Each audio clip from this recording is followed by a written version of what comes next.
V-Mobile sa internet habang ginagawa ko yung isang school project ko.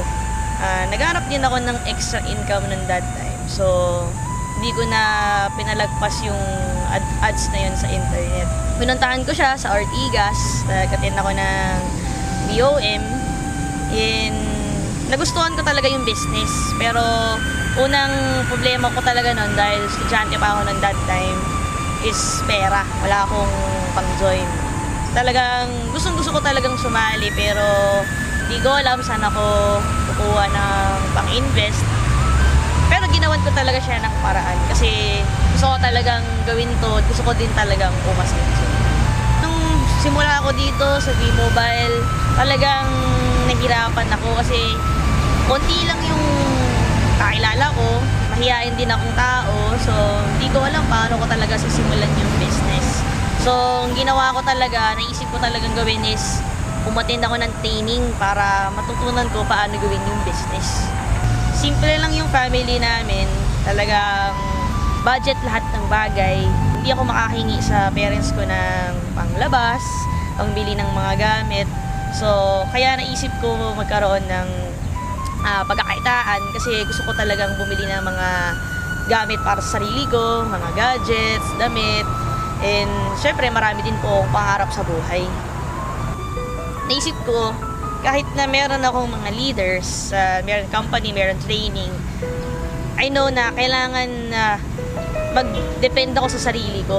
Kailangan ako mismo meron akong believe sa sarili ko na kaya kong gawin. Kasi kung nagawa ng iba, alam mo kung kaya ko rin. So, ginawa ko lahat ng pwede kong gawin.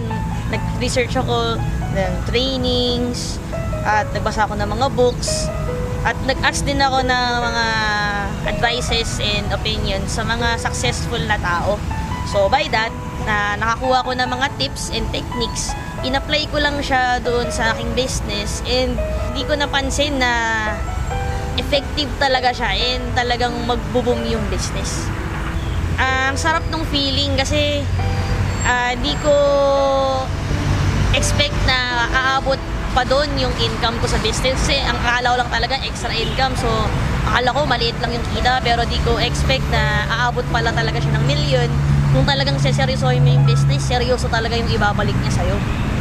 Nakuha ko yung unang sasakyan ko after 1 year mahigit ko sa business kasi part-time pa lang ako nun, estudyante pa lang ako nun. Yung first car ko, Mitsubishi Galant, actually second hand pa lang ngayon. And siguro mga around less than 200,000 yung bili ko doon.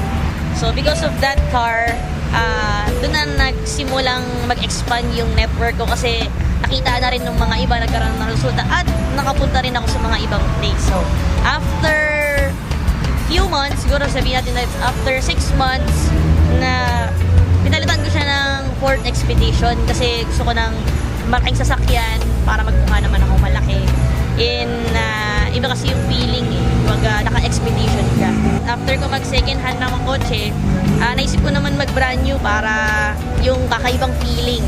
So, next car ko naman, third car ko is yung Hyundai Sonata. Ang saya kasi para siyang pang bridal car eh. And then, after nung Sonata, after 3 months, bumili naman ako ng Chevrolet Suburban. Pinalitan ko naman yung old ko na Ford Expedition para mas bago na rin yung family car namin. Then, sabi ko na lang, before ko makuha yung Camaro, pinagdasal ko muna siya kay God. Kasi sabi ko, Lord, gusto ko ng isa pang car. Pero, kung hindi mo siya ibibigay pa sa akin ngayon, okay lang. Pero, hindi ko in-expect na talagang darating siya. So, ito naman ngayon yung latest car ko, yung Camaro. Talagang, ang sarap ng feeling kasi dati hindi naman ako nakakasakay ng sasakyan. Wala akong sasakyan. Hindi ko alam kung makakabili ba ako ng sasakyan.